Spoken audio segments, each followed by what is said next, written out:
healthcare plan goes down in flames. So what happens now?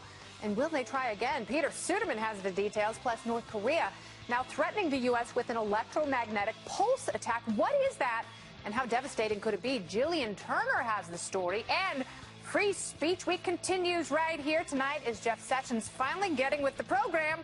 That and comedian Lisa Lampanelli on the state of comedy in this crazy age. Turn on the microphone. It's time to get loud. The left is in hysterics because excitable Jared Kushner and 5 other White House staffers reportedly used private email accounts to conduct official business. Hillary Clinton is pouncing on the story like a lumbering elephant on a dying hamster because she's trying to sell books while pretending she won the election and that people still care about her. She didn't, and they don't. Hillary Clinton didn't have a private email account. She set up her own server, which is vastly different and has a transparency contrast somewhere between a dirty window and a lead apron. Hillary likes to say it was dumb to use a private email account, and it was, and is.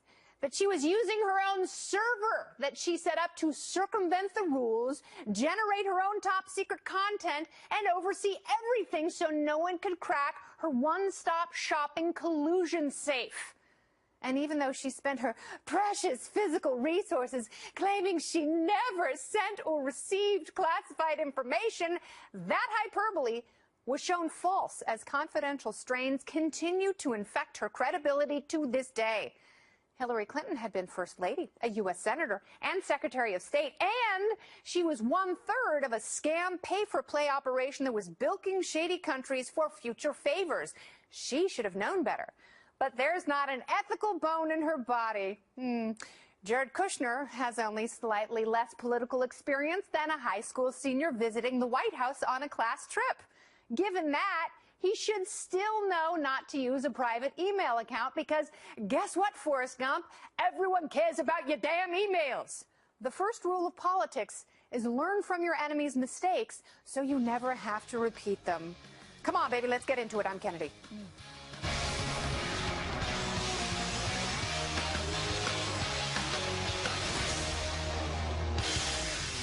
So is the private email situation an actual scandal or another predictable left-wing attack on the Trump White House?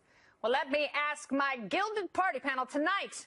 He's a Fox News contributor, an Army veteran of Iraq and Afghanistan. Pete Hegseth joins me, along with National Review editor, so smart and sassy in equal measure, Rich Lowry. And she's a columnist at The Federalist and author of the brand new book, The Social Justice Warrior Handbook. It's amazing and incredibly funny. Lisa DePasquale is here. Welcome, everyone. Hello there. Rich, I will start with you because the Hillary Clinton part of this and creating some sort of moral equivalence and crying hypocrisy, it's almost too much for my black heart to handle. Yeah. As you pointed out, Jared shouldn't have been using private email, but he didn't set up a server.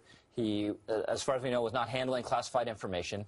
He is not actually formally the Secretary of State who's been in government for decades and should know better. And all those things applied to Hillary Clinton. And the Democrats ignored all these things when they nominated her and nominated a candidate who was under FBI investigation and paid the price. So, Pete, you know, it's like you look at this, and Hillary Clinton's personal history is littered with bad decisions that, if nothing else, there are some charming lessons in there. How could Jared not know that one simple rule? Yeah, I'm not sure. If you don't want to talk about an official email, then you can text somebody or find some other way. I'm sure there's plenty of that as well. Listen, I'd prefer to defer my time and just roll tape again on your opening monologue. I mean, you did nail every aspect of this. This is a corrupt politician. A I don't usually do that. I usually try to have it out with you, but today I feel like you nailed it. Oh, Pete. Such a corrupt politician, Hillary Clinton, who reinforced that narrative through her actions, reckless actions. As you said, Secretary of State would know better, especially that much time in public office. But Jared Kushner's got to know better, and they're going to go after this with the so-called Russia stuff. And it's interesting because on social media, if you say anything negative about Hillary Clinton, people come after you, and they're like, why don't you just leave her alone? Because she keeps putting herself out there. She's the one who wrote a book. She's the one who's on a media tour, and she's the one who won't stop harping on all of these issues. How self-aware is she? I would say on the self-aware meter, she's at a 0. Yeah. I mean, and certainly there are things she could be attacking the person she lost to, Donald Trump, on, this is not the right issue for her.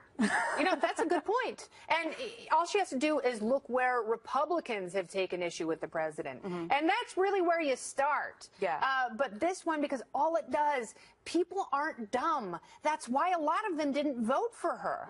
You know, it's like, I understand she won by 3 million votes, but not where it counted. She didn't win in those states where people saw past those flimsy excuses because they want a better life. They don't want a business as usual establishmentarian. Last word, Rich. And you look at Al Gore. You know, he lost a heartbreaking race. He went away, he grew a beard, and then he did something else. He did some things I don't necessarily like, but he tried to be a productive citizen as best he could, rather than relitigating and relitigating the way Hillary is. Same with Jimmy Carter, building houses. God Of all the issues to say Nana and a boo-boo on for her, it's emails. I mean, Yeah, exactly. Come on, lady. All right, well, speaking of that word that Pete just used that I like but can't repeat, the NFL's national anthem controversy has become a dumpster fire, and today, none other than Hillary Clinton rode in to fan the flames, telling SiriusXM that she found it deeply troubling that the president would be attacking black athletes for expressing their opinions peacefully. Clinton's comments come on the heels of last night's protest by the Dallas Cowboys, who were joined by their team owner, Jerry Jones, as they kneeled before the anthem was played during their game against the Arizona Cardinals. Watch this. All right, Lisa, and as they take a knee collectively, boos can be heard from this sellout crowd in Arizona. President Trump quick to address the protest on Twitter, writing, "The booing at the NFL football game last night when the entire Dallas team dropped to its knees was loudest I have ever heard. Great anger." He continues, "But while Dallas dropped to its knee as a team, they all stood up for our national anthem. Big progress being made. We all love our country. But is big progress really being made, or will the national anthem continue to be the national elephant in the room?" Pete, I will start with you. Have the Cowboys figured something out? well, the one thing they figured out two things through that. One, separate the protest from the anthem. Pick another time to do it if you want to do it. But it's still going to make you unpopular if you tie it to before or after the anthem. The fan base, patriotic Americans, look at these athletes, black or white, Hispanic, whatever you are, you could be kneeling in solidarity, and they say, stand up. And so that's why I think President Trump has struck a chord. We're having a civic conversation about whether or not we can at least unify around a flag, unify around the fact that we are Americans first, and then we can talk about all the other segmentations and racial politics that the left has played forever. So I love this debate. Let's have it. And let's have it out front from the president, daring the NFL to not, because they've got policies about this on every other part of their policy actually is that you will stand for the anthem, and they're not enforcing that. No, they're not enforcing that, but you do also have to pick and choose your battles. And we do come to points in our culture and in our politics where we make big paradigm shifts. I don't know if this is one of them. I don't know if it's like the 1968 protests during the Vietnam War, because I'm watching that Ken Burns documentary. It's quite good. But I will say what I would like to see from the people protesting is a set of demands, something that's actually achievable, so at some point they will stand again. Right. And I think that's a fair request. Yeah, well, it's based more on a generalized sense that we live in a racist society with a racist police system. And I do think the Cowboys figured something out here. I'd prefer they take the kneeling off the field altogether, but separating it from the anthem is very important. So I think the kneeling is insipid. I think it's wrong-headed, but it's not offensive and disrespectful the way kneeling during the anthem is. All right, well, I hit the streets just outside Fox headquarters here in New York City to see what people were thinking about the NFL kneeling brouhaha. Take a look. Should the players protest the flag or get off their knees and play? They should get off their knees and play. Absolutely. I'm with her. Stop paying them. I think they should get on their knees to protest. Protest, keep protesting? Yeah. Absolutely keep protesting. It's like 1968. They got to make a statement. They do got to make a statement. It's not the president's lane to tell them what to do. Well, I think they should keep the knee. They have the right to take a knee, but I think they should get up and play. Why? Because that's not the right place to start a protest. Apparently he got some of Rich Lowry's talking points. Last word, Lisa. I think it's kind of like the election in that, particularly when, you know, Jerry Jones goes out there and he's trying to be there for unity, and then everybody boos him. It's like very removed from, he's listening to the sports media and to the players, and then he goes out there and his sold-out crowd boos him. Yeah, no, it's very difficult to extricate yourself from the comfortable bubble, and when you do that, and when you face the fans and you're not in your box, I think he's a little bit surprised. I worry about Jerry Jones' knee. I don't think that he should be squatting anytime soon. All right, the party panel returns a little bit later because the GOP's 7-year promise to repeal and replace health care is officially foiled. Senate Majority Leader Mitch McConnell met with lawmakers today to gauge whether he could get the Graham-Cassidy bill through the Senate. He has decided not to bring it to a vote, as Senators Susan Collins and Rand Paul and John McCain have officially announced their positions against the bill. The GOP's ability to pass health care reform through a simple majority expires this Saturday. And with most Republicans now focused on tax reform, it could be a while before Obamacare is even touched. So what options do the Republicans have now? Let me bring in Reason Magazine features editor Peter Suderman, our nation's foremost expert on health care. Welcome back, Suderman Computerman. Thanks for having me. Glad to be here. So where do we go from here? Is healthcare officially dead? It seemed like it was on life support last week. So healthcare isn't dead in the sense that that Republicans could never repeal Obamacare, but it's dead for now. Basically, the situation is that due to some of the arcana surrounding Senate procedure, they had until this Saturday to take a vote and to be able to repeal Obamacare using just 50 votes in the Senate. Yeah. After Saturday, that expires. Now, they could attach new what are called reconciliation instructions. This is basically sort of the Senate saying, we can do this with the 50-vote procedure in this budget time frame to the next budget, but that's the same budget that they want to do tax reform on, and they want to do that with the 50-vote process too, and trying to combine those two things. We have seen over the last 9 months how difficult it has proven for Republicans to pass anything related to health care, to find any agreement at all. I mean, this last bill wasn't like the even a gift repeal, of the Magi, right? Peter. Right. I mean, it's like so because of the complexity of doing any one of these things, it would make it even more complex to try and do them together. And so for right now, Republicans are going to take a knee on Obamacare repeal. It's very interesting because, a lot of us say that Republicans should have tackled tax reform first and gone for the easier win, because it's not as emotional as healthcare. It should be a natural place for them to start. They can't do that now. So they've spent even more political capital on this last Graham-Cassidy go-round. Morale is incredibly low. How can they proceed to get just one thing done, not to mention the budget, tax reform, and healthcare? So the reason that they went with health care to begin with was that this was part of their scheme to kind of get around some of the Senate rules that basically require 60 votes to do anything in the Senate. And they were hoping to bring the budget baseline down, which would give them extra room to maneuver once they moved on to tax reform. Now that they've not done health care, they don't have that extra room. And so that makes tax reform even more difficult. I think what they're going to have to do is sit down and really get some sense of just where the party's at and what they can all agree on right now. I mean, there's one way of trying to look at this right now is they want to do something like $5 trillion in tax reductions, but they only have about $1.5 trillion in maneuvering room. And so they are going to have to scale back on their goals. And this was part of the problem with health care, was they didn't really have a good sense of what they wanted to do or how ambitious they wanted to be. And different people in the party were at different places. There wasn't an awful lot of agreement. No, and I think that's the most important point, because I think being a Republican to Susan Collins means something vastly different to being a Republican for someone like Mike Lee. It's almost like they're not even part of the same party. Well, what is the Republican Party for these days? I mean, we know what the Republican Party is against. It has been very clear about that throughout the Obama years. But this has been kind of the problem plaguing Republicans as they have tried to govern, is that there's not a clear positive legislative agenda. And that has obviously been a problem for health care. I think it's going to be a problem as Republicans continue here with tax reform. Those two issues, because of the way Senate rules work, are kind of inevitably related. And now we're going to see these problems continue to pile up unless they can sit down, sort of talk amongst themselves and with their voters, with Republican supporters. They're going to pile up like a manure spreader that jackknifes on the Santa Ana during rush hour. Peter Suderman, thank you so much for your time and insight. Thank you for having me. Very good. Coming up, the latest threat from North Korea. something that could be much more devastating than a nuclear missile. How realistic is an attack on our electric grid? I'm going to ask Jillian Turner.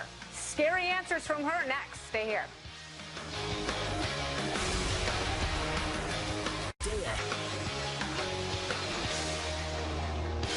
Welcome back. Imagine what would happen if North Korea hit the U.S. with a weapon that plunged our entire nation into darkness, complete darkness, no phones, no cars, no hospitals, no running water, nothing. It's the kind of thing that keeps military strategists up at night. And according to experts, that threat is very real and could be very deadly. It is called an electromagnetic pulse attack, or EMP in a nutshell. North Korea would just have to detonate a nuclear weapon high above the U.S. power grid, and any item with a microchip, including cars, planes, and phones, would be permanently damaged or destroyed. No more hospitals. Nothing. Back to the Stone Age in an instant. So what options are available to America, and what is the most likely outcome? Here with me now, it's former White House Security Council staffer and Fox News contributor, Jillian Turner. Welcome back, Jillian. Thank you. So this is a scary scenario because I've been talking to a lot of people who say they're actually surprised that North Korea hasn't lobbed a missile at Guam or Hawaii or Japan or Seoul. But this is something they could do that might be a more grave, a more grave outcome than a nuclear bomb blowing up in the continental U.S. Yeah, this kind of an H-bomb, an EMP or an HEMP, as the computer people call it, is the worst case scenario. That is a nuclear holocaust. And it would be a situation where a hydrogen bomb is dropped over the contiguous United States, and it completely disrupts the electric grid in this country, meaning no access to any electricity, to running water, to any, to the internet.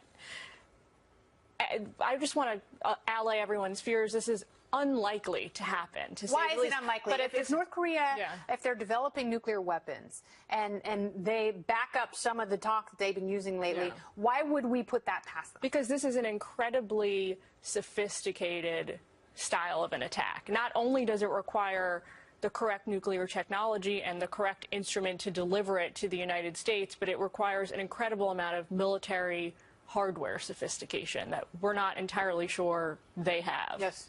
But it is worrisome to the degree that the power companies in this country, the utility companies, have been thinking about this. The government has been thinking about it since the 60s. What sort of safety measures are in place for something like this? Because obviously you can't test it. Since the 60s, it has been illegal to do any high-altitude nuclear testing like that for obvious reasons. But what sort of backup?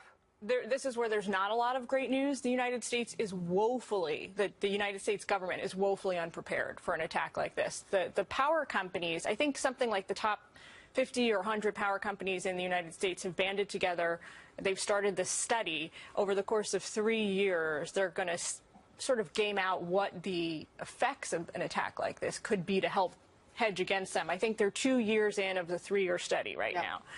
But the federal government has been chattering about this for a long time and has done relatively little. And I don't usually jump on the side of criticizing the U.S. government for everything, but this is an area where they have really fallen short of So here's what we have to do. Here's what everyone has to do. Always have a knife, grow a victory garden, get solar panels, and a gray water tank, and become self-reliant like MacGyver hobbits. The future is scary. It is scary, but if we go all the way back to the past and we can survive ourselves, we'll be fine. It's people who are so reliant on technology. Technology is great. It's wonderful. I think it will be the salvation of humanity and the planet. However, if that goes, if it completely craps the bed, grow your own carrots. I mean, I know some people who would die if they were disconnected from social media for like 48 hours. So those people are going to be in dire straits. Jillian, I'll see you very soon. Very good. Coming up, Attorney General Jeff Sessions defended free speech on college campuses today. Is he really the best person to be standing up for our First Amendment rights? Plus, comedian Lisa Lampanelli tells me why a growing number of comics won't even bother booking a college show. Free Speech Week on Kennedy continues next.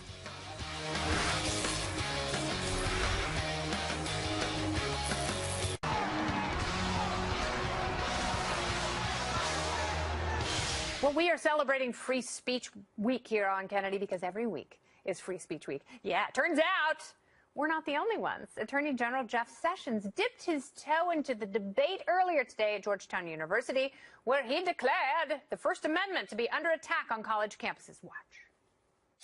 The American university was once the center of academic freedom, a place of robust debate, a forum for the competition of ideas. But it is transforming into an echo chamber of political correctness and homogeneous thought, a shelter for fragile egos.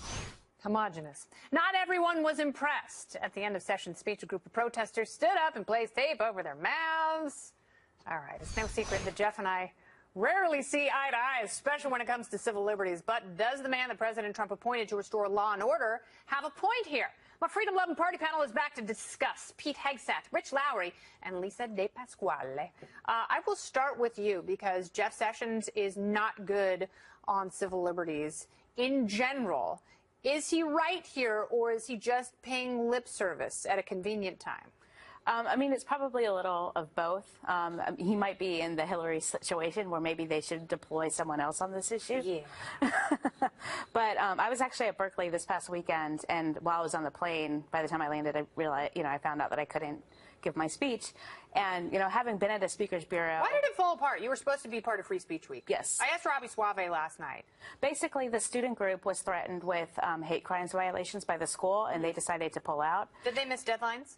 They did probably miss some deadlines. Oh, come on, man. But that's also something that, I've seen happen lots of times, and they still do it. But it's sort of like needless deadlines. Like, we want to form every speaker signs that they've been invited, which I did do that. No, it's called minutia. But so, Rich, free speech means free speech. It doesn't just mean free speech when Republicans and conservatives are being attacked and you want liberal campuses to hear that stuff. It really means free speech all the time. Do you think Jeff Sessions is prepared to defend free speech as ardently as someone like Clarence Thomas is? Well, I think the timing is a little awkward because the president's been out there saying people should be fired for their free expression this week of the NFL controversy. Now, you're not going to like this, Kennedy, but I think really to vindicate free speech rights on campus, you might need federal legislation that says if you lose a First Amendment case in your university, you pay that plaintiff $5 million and you lose some portion of your federal funding. And if you lose in another case, your federal funding zeroed out for a while. That would get their attention. And does that apply to all schools, private and public, or just public schools? Public universities. All right. Well, I went to the greatest public university in the world, according to U.S. News and World Report. UCLA. It's intergalactically the #1 public school ever. So I don't like public funding for schools unless it's UCLA. So we can talk about that. How do we talk about defending and protecting? UCLA carve out. It'll be like the Cornhusker kickback for UCLA. Yeah. At least we know you're. That's funny. There's somewhere where you're pro-cronyism. And it's yourself. Exactly right. Only when it benefits me, though, Pete. Correct. That means that I'm an equal opportunity non-cronyist for everyone else. It's true. No, I actually think it's the right timing. It's way too late. It's about time that our officials stood up and said this. And I think President Trump's condemnation of NFL owners who themselves own private franchises and the league's unwillingness to enforce policies that are actually on the books, it's just like illegal immigration. When you pick and choose what applies and what doesn't, you're making a politically correct calculation about what speech is, what actions on the NFL field are acceptable or not. Same thing's happening effectively at higher education institutions. Except we fund these places in a lot of examples. Yes. And then we don't. Stadiums and schools. Stadiums and schools, but more directly as it pertains to the Attorney General in these places where our kids are supposed to learn to be the patriots and the civic-minded people of the future, and they're only getting one side. This is an existential threat to our republic. If we're not getting clear-thinking kids coming out of college, I mean, Abraham Lincoln once said the philosophy of the schoolroom in one generation becomes the philosophy of government in the next. That's why millions of kids went and voted for socialist Bernie Sanders. They don't know any better. They don't hear another side. We're going to have a tender government here in just a few years. Quite right, Republican. All right, thank you so much, Lisa, Rich, and Pete. Great to see you. And, of course, universities have been the epicenter of the recent battles for free speech, but there has been one unexpected flashpoint on a number of campuses. Comedy shows. A few years ago, legendary comic Jerry Seinfeld said schools have become too politically correct and students no longer even understand racism or sexism. He said he knew multiple comedians who no longer even play colleges because they're more trouble than they're worth. Perhaps nobody's more familiar with the war on free speech than our next guest, who's been criticized by everyone from Wendy Williams to the Westboro Baptist Church for the hilarious and off-color jokes that have made her one of the most beloved comedy stars in the world. Joining me now, comedian Lisa Lampanelli. She's also the star and writer of a new off-Broadway play, Stuffed.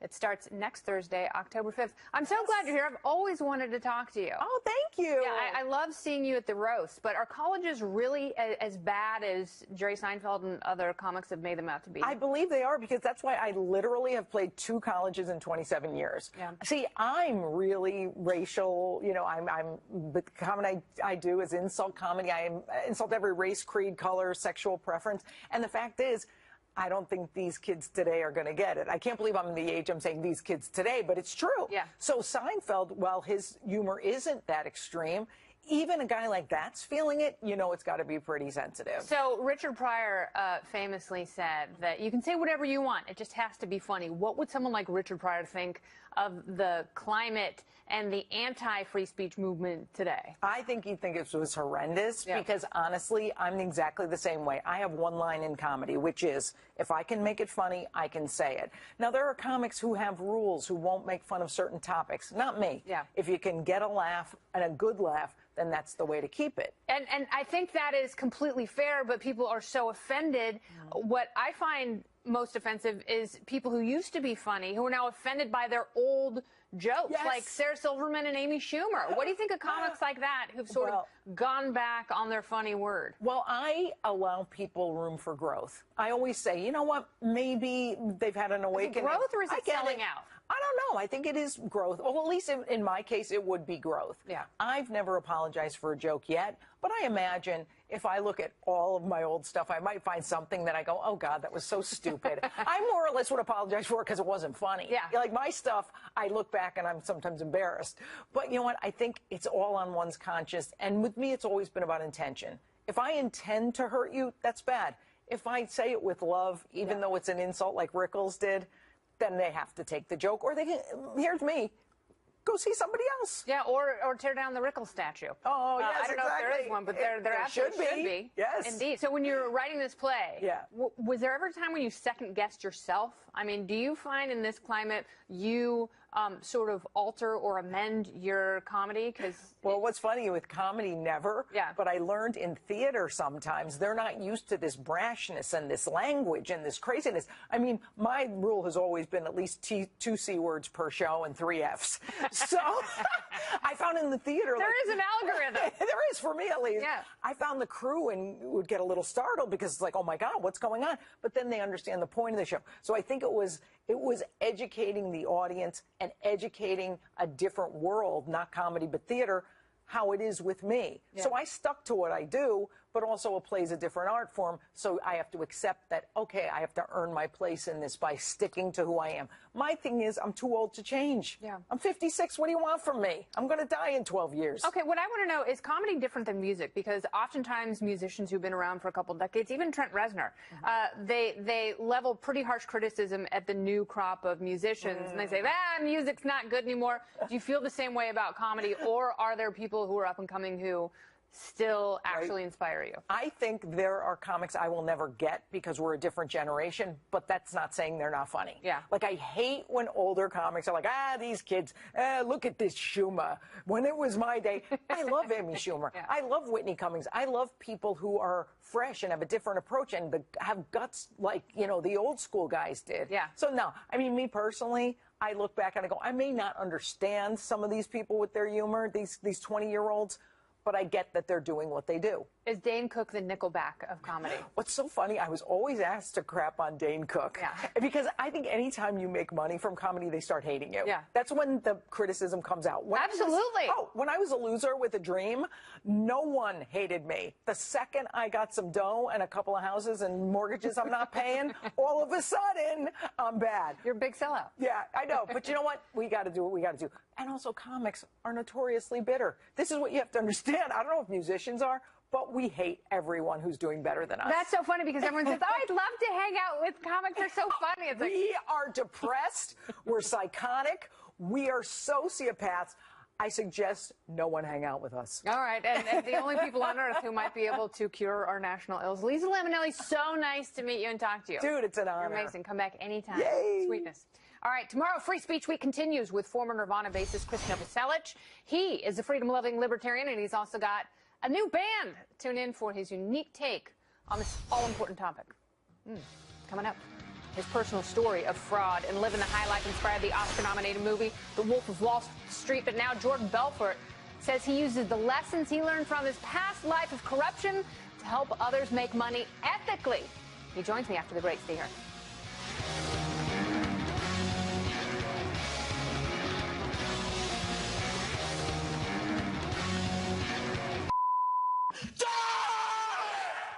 Oh, my garden. That was a clip from the Oscar-nominated blockbuster The Wolf of Wall Street, starring Leonardo DiCaprio as shady stockbroker Jordan Belfort. The film was inspired by the real-life story of Belfort, who spent 22 months in prison after pleading guilty to fraud charges back in the 90s. Oh, the 90s. He has since turned his life around, and now he uses the same strategies that landed him in jail to teach others to make money legitimately. He's got a third book out, Way of the Wolf, Straight Line Selling. Master the Art of Persuasion, Influence, and Success. That book is out today. Jordan Belfort joins me now. Hi. Hi there, how are you? So I like your book because you have a lot of bravado. And you're like, I'm the best salesperson ever. Well, one of the best. So, I mean, how important is tooting your own horn to being a successful salesperson? I think that it's really not a part about being a great salesperson. I mean, I tried to sort of, quickly in the prologue, establish as an author who you are, what your qualifications are, and then say, why should you want to read this book? And I think that the main thing I want to get across is that sales is not just for salespeople. I think it's one of the biggest mistakes people make is that if they're not in sales, they ignore learning how to persuade. Are we selling ourselves all day long? Exactly. I mean, whether you're on Tinder or you're trying to get a job. And so you've broken down a system and you say it's essentially the same thing. Yeah, well, I mean, whether you're a mom trying to convince your kids to make their bed, do their homework, a teacher influence students to try to the value of education, a pastor, a lawyer influencing the jury. It doesn't really matter what you do. You're always trying to get your point across in a way that connects with people. Did you learn that from somewhere, or is it something that you created just by watching people? And how much of it is psychology and intuition? And some level, it's all it's based on psychology, but it was something that I think that, as a natural-born salesperson, I do things a certain way, and I do them the same way every time, naturally, and it's very easy for me, and there's other people like that. What happens is most people aren't natural-born salespeople, and they struggle because they don't really know what to do first, what to do second. So what I did was I essentially dissected my own strategy and turned it into a very easily learnable model. And now you make money doing this. I mean, you've paid millions of dollars back to some of the victims of millions. Your reindeer game. And still paying more gladly, and still doing more. How much more do you have to pay off? I'm not sure exactly because there's other people, but I continue to pay, and I hope. Do you keep any of it? I mean, is there a percentage that you get to keep? Sure, enough to live a good life, and I keep paying as well, and my goal is to pay it all. Yeah. But I think that, with the book, it's important that people understand that, sales, it's like anything else. If you want to become great at tennis, take tennis lessons. If you want to be great, if you want to become a newscaster, you have to learn from someone. It's an ABC step-by-step strategy. Yeah, and it is a system, and people who like systems, they will understand. I mean, I read The Game, which was Neil Strauss's book. I know. Yeah, I mean, it's fascinating, but that also, you realize how different systems can transcend from neuro-linguistic programming to pickup artistry. Do you think our president is a good salesperson? Yeah, obviously, in some ways, I think he's a great salesperson. In other ways, I think everyone can improve, but I think he's What would you tell him to improve? Oh, listen, I think that I'm not here to cry. I'm a fan, okay? Yeah. I'm a Republican, and I'm a fan. He's done some stuff he did I thought was crazy, and it turned out that he was right. I mean, if he was using the Jordan Belfort straight line system, what would he do differently? I'm a big believer in that logic first, emotion second. So you want to make two cases, a logical case and an emotional case. Yes. And he's brilliant at making an emotional case. Sometimes I think he doesn't quite go for the logic first as much as he could have, and that's an even more powerful way to communicate. I think you're absolutely right, and I think the logic has to be the overriding, the main factor in that two-ingredient sandwich. And what happens if, without logic, the brain's almost like that detector says, wait a second, something's wrong. It sounds great emotionally. I feel like I want to do it, but there's something not there. So what you want to do is create the logical case first. Once you have that, it frees someone up to be moved emotionally, and they're both very easy to do once you know how. You know what I appreciated is you said if you could go back in time, you'd definitely give back the money, but you would keep the coke and hookers. Yeah, well, yeah, I would. And you know why? Not because I'm... Yes, I know why. I'm sober for, I'm sober for 20 years, and I'm in a relationship with an amazing woman. And God bless her. Wouldn't even let you dedicate the book to her. She wouldn't even let me. I know, right? She's a brave woman, too, to be with me, but she's awesome, and she's my stability emotionally, ethically. She's great.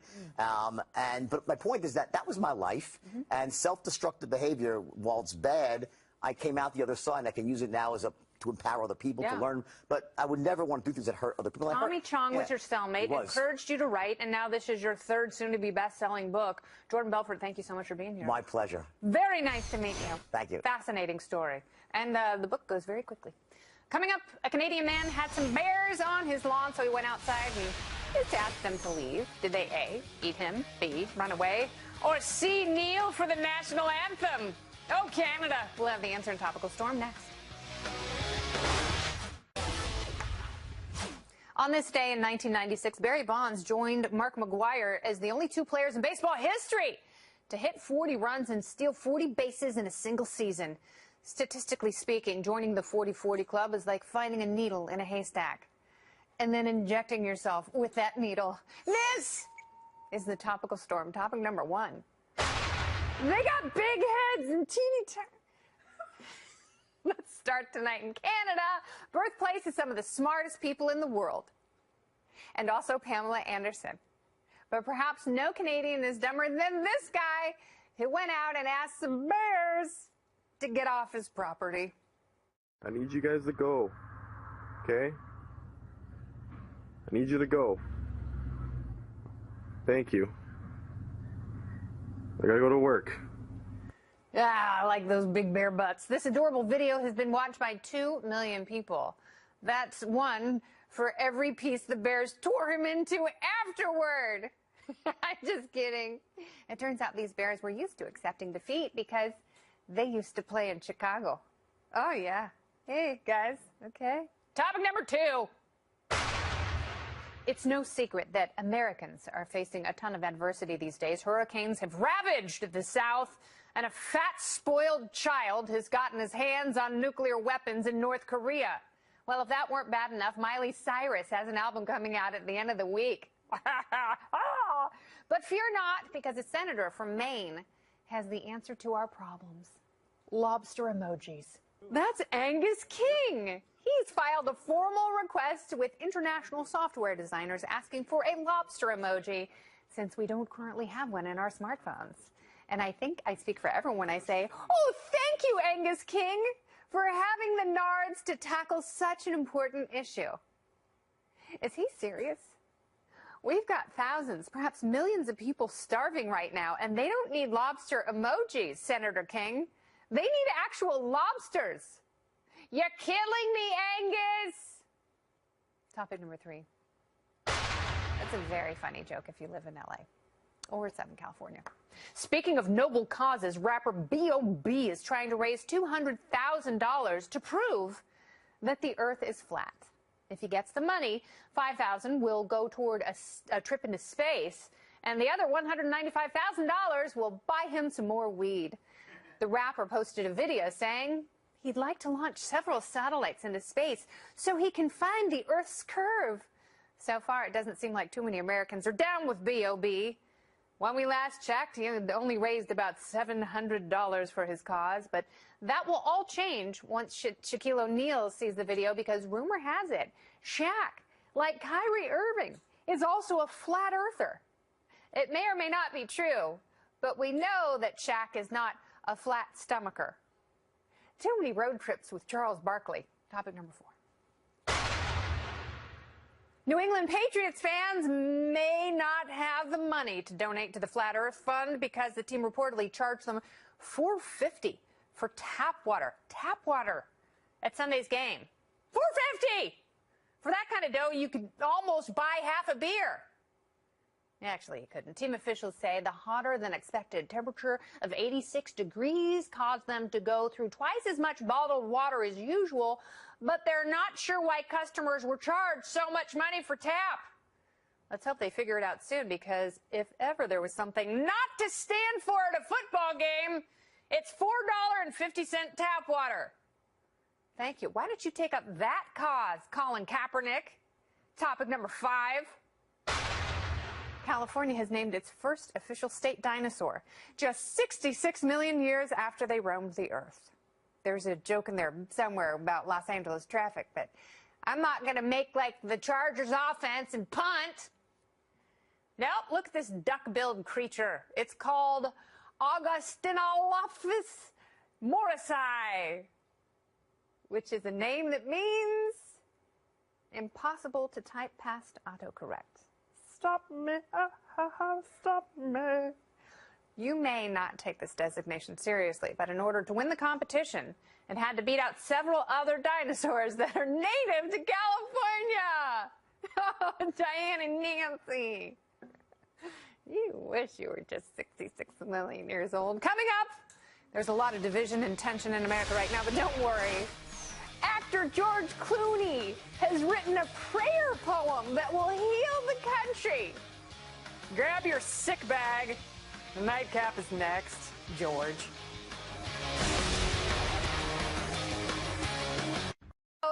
This is not a joke. I pray for my country.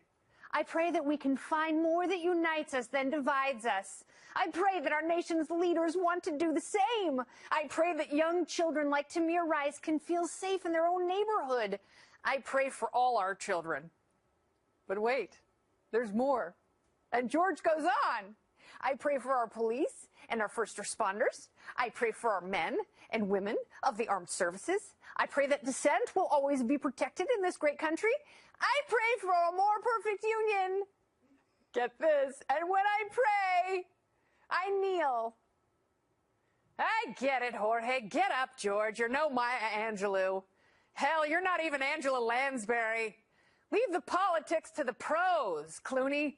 Jimmy Kimmel has it from here. He may blather on and take cheap shots, but at least he doesn't bore us to death with adolescent dumb poems. Clooney, thank you for watching the show tonight. Yeah, that was really published. You can follow me on Twitter and Instagram at Kennedy Nation. Facebook, it's Kennedy FBN.